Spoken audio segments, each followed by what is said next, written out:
to a point I almost committed suicide. Yeah, I Wow. was right in the room. I felt tired of everything. You know, it was really terrible. It was a very bad time of my life. I mean, I had the otapia close to the window, and God said to me, if you do this to yourself, where are you going to get yourself? Where are you going to get to? You know, so I didn't want to go to hell. You know, even though I was very active in church, you know, everybody knew me to be very talented. I was always making people happy, excited, but deep down I was going through a lot. So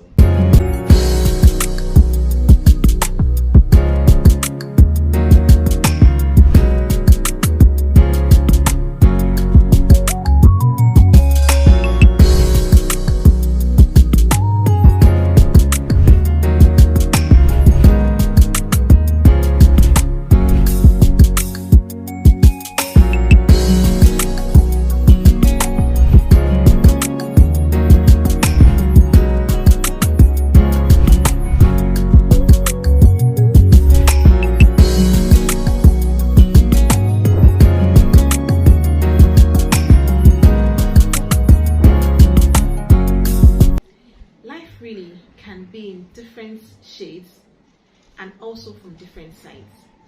You can be here today and the next morning you are seeing a whole new world that you never bargained for.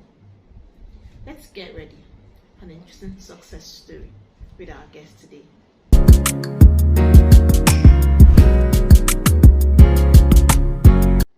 Welcome back.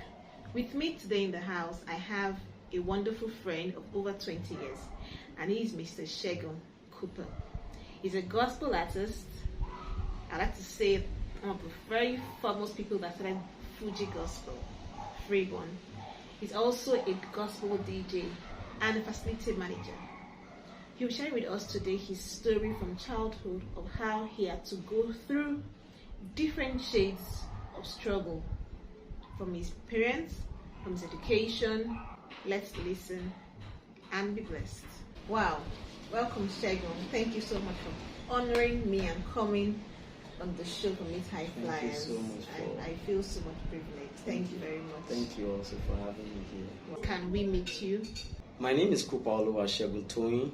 I'm from Kogi State. I'm a gospel music artist. I'm a gospel DJ, and I also work as a facility manager at a fintech company. So then, how was your childhood like? How was it growing up? The challenges that you faced, and how did it all start?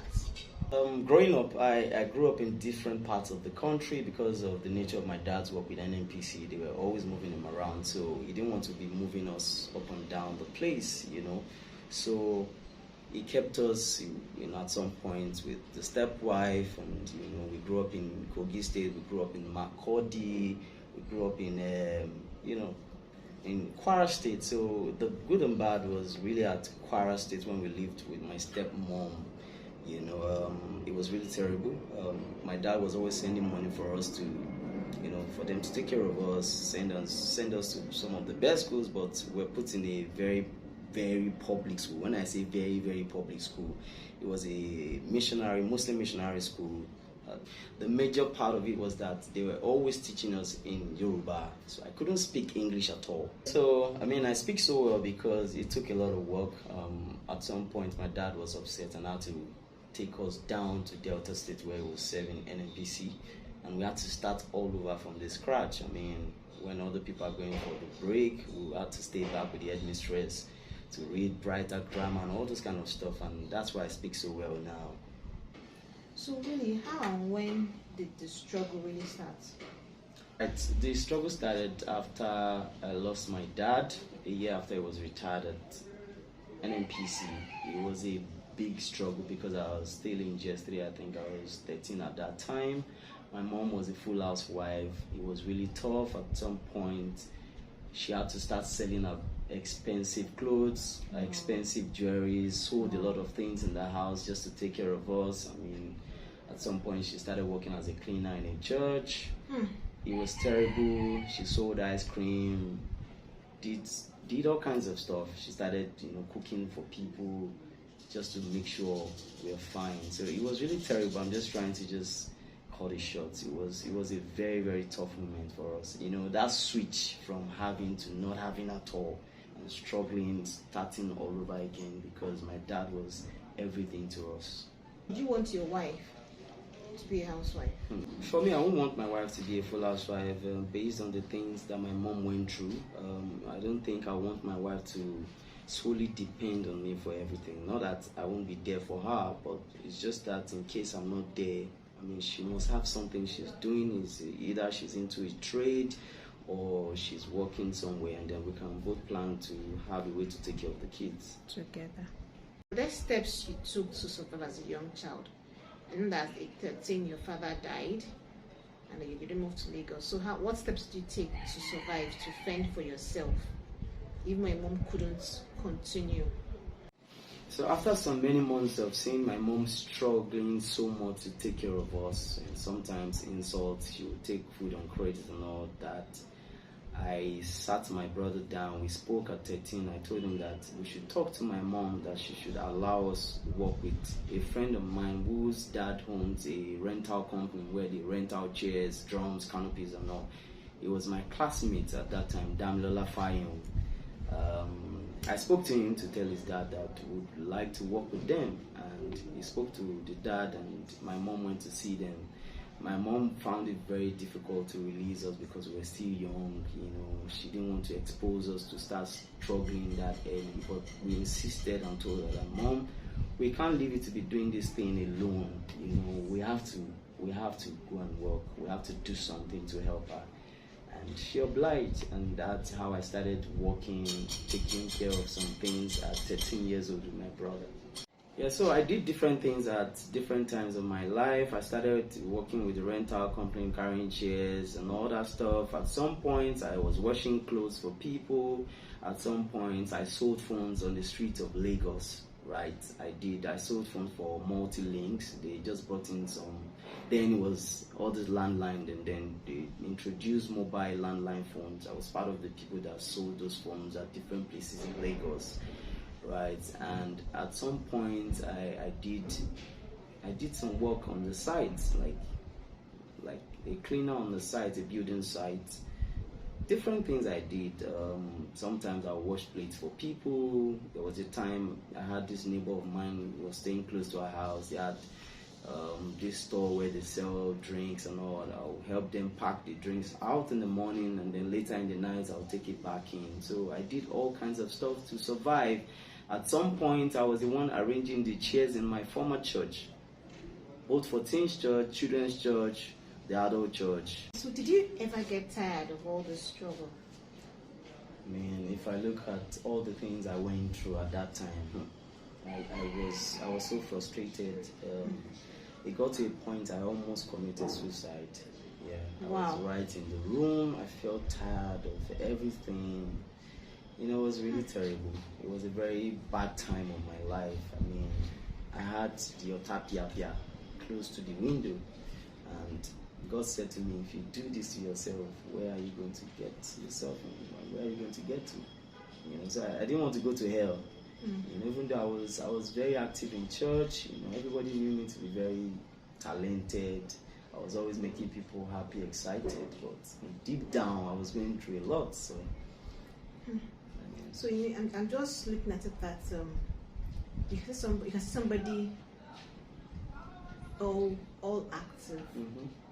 Working and doing their work regularly, yes, laughing with you, yes, and this might still have something going deep down the person, enough to kill. So not just someone say, we were playing together yesterday. How could he have killed himself? I didn't even know what was going on. Yes. So in that, let me ask in that aspect, what can someone? I don't know. I'm looking at the right word now, right question.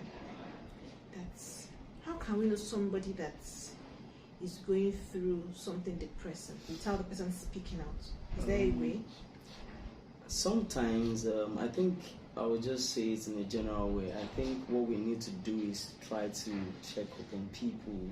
Like, don't just believe that people are fine. Whether they are fine or they are not, try to look out for them. Maybe they are your church member or your colleague at work.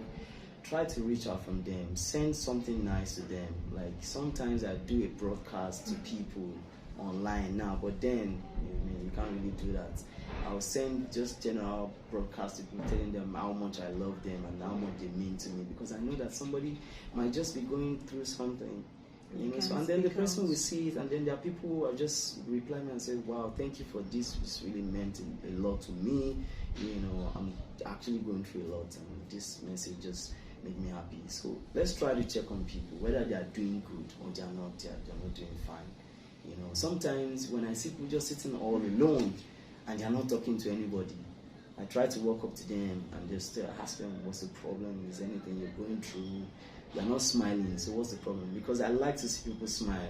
That's why I like to be happy, right? Because I know I've been there before, where I would just sit all alone, nobody's talking to me, I'm not talking to anybody. So I think it's very good for us to always check on people, whether they are doing well or not. People can be happy and deep down they're dying. And some people are just there, sitting down, nobody's just caring for them. And then that call, that text, that message can just change a whole lot for them. It's really scary.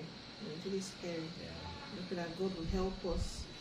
And what I think if we want, let me also add that in our spare time, yes, we should learn to pray for our friends. Yes, pray. It's so very, very important. In time of prayer, yes, God might speak to you. Yes. What else is going through, yes, might lead you to something for somebody. Yes, and also just try to help people. Let me just give an instance. There was a friend of mine then that God used, and she never knew up till now what she was doing. Wow. I mean, you can't go home now on Sunday. There's no food. Every Sunday we'll go to my friend's place and they will cook for us every Sunday. Every Sunday. And that was what was sustaining us most of the weekend. Sundays we'll just go to her. She didn't know. It was much later I told her. She was like, wow. So the little kindness here and there that you do also goes a long way. So again, aside all this, did you ever consider social vices as a solution? Not at all. The only thing I had at the back of my mind then was that Segun, know where you're coming from. I was quite popular in church, so I think that put a lot of pressure on me, because I didn't want anybody to just see me around doing something stupid. Your image. Yes, because I had some of my friends who tell me that somebody used you as an example to adopt at home, and all those things I think about them, and I'm like, Segun, we can't mess up. So I never even thought of it. The pressure was there, but I said no. I just said to myself that this is the path I want for myself. I want to be a light to people, young people. I want to be a good example out there. So I didn't really think about that. The pressure was there as a teenager, but I just said to myself. So were you able to work your way throughout school by yourself? Not at all. Not at all. I mean, we're in public school. I went to Igbobi College. At that time, it was a public school, government school, before it was returned to missionaries during Tinubu's time as governor of Lagos State. It was free education, so really. Okay. So at that time, I went to University of Lagos, and then it was rough. I mean, I did part-time. It was really rough, and someone also stood for me. Pastor Benga Olamloku, who stood as a father for me at that time. So he was the one that really helped me. He really stood for us. He didn't even know what I was going through. Are you serious? Yes. And then what happened was that because I was very, very active, he saw me grow up in the church. I was very active, and then one day we sat down in a meeting with him, and he just looked at me and said, I've seen that you've been very consistent. Don't worry, you eat the fruit of your labor. And since that time he said that word, he never looked back on anything that has to do with me, my brother, my mom, and my family. He didn't even know what I was going through. So it just shows that it pays to serve, to serve in the house of God, yes, and faithfully That's, you don't know who is watching. Yes, you don't know. You don't know who is watching. And really, whatever you can do, whether in the house of God or in the place of work, serve as serving the Lord. Yes. Because the Bible says, serve as serving the Lord. Yes. Because you don't know who's going to help you out of what you are doing faithfully with your heart. True. Whatever your hands find to do with all your heart. Do it well. Yes. Do it well. We can only say thankful to God. Yes. Thank you to God. Yes. So God used different people at different stages of my life to sustain me. So the very interesting part, how did you get into the music industry? My journey into music, so I'll keep it very short. I was in the teens choir for many years, and then had my friend Tosin Kiyomi, who was in the choir also, and then one day he came to me telling me that he wanted to form a group, and I looked at all of them. Tosin was a rapper. I wasn't a fan of rap and all that stuff, and I said no, I wasn't interested. Spoke to my brother said he wasn't interested because I was in an a cappella group at that time. So, but I was very fine. He kept coming to me that this is the vision. I said, guy, I'm not doing. Tosin didn't give up until we gave in to his demands and joined a group called Freeborn. We were 10 at that time, 9 guys and 1 lady. Vanessa was the only lady amongst us, and that was how we started. Just like joke. We used to rehearse, write songs. We're doing music because we love doing music, and that was it. We're not even thinking we're going to be superstars later, or we're going to be very popular. We're just enjoying what we were doing.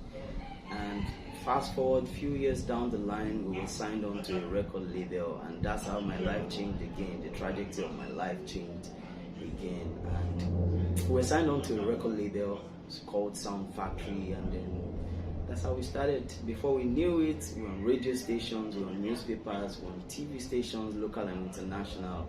I mean, people would send us messages that I just heard your song in a party in UK, I just heard your song in Ghana, in NYC camp in Niger State, And that was it. We became very, very popular at that time, an household name in gospel music in Nigeria, and it was beautiful. Okay, so what would be your advice to the young ones? My advice to young ones, don't be too in a hurry to enjoy life. Life is a gradual process. Appreciate where you are, right? And don't compare yourself to anybody. I mean, the race is different, and where you will get to, you will get there. With focus, with belief in yourself, with God, with hard work, and consistency, you will get there. So don't be in a rush. Don't be in a rush. Like they will say, delayed gratification. All the things you are seeing your friends do now, you will get there. You will do even much more. It's just for you to just be hardworking, believe in yourself, and you know that where you are right now, it's a growing period of your life. Don't put yourself under unnecessary pressure. Don't allow anybody to put you under unnecessary pressure. Right? God has given us everything in this world that we need to succeed. All we need to do is to align ourselves to it. So what our advice is to do is don't compare yourself to anybody.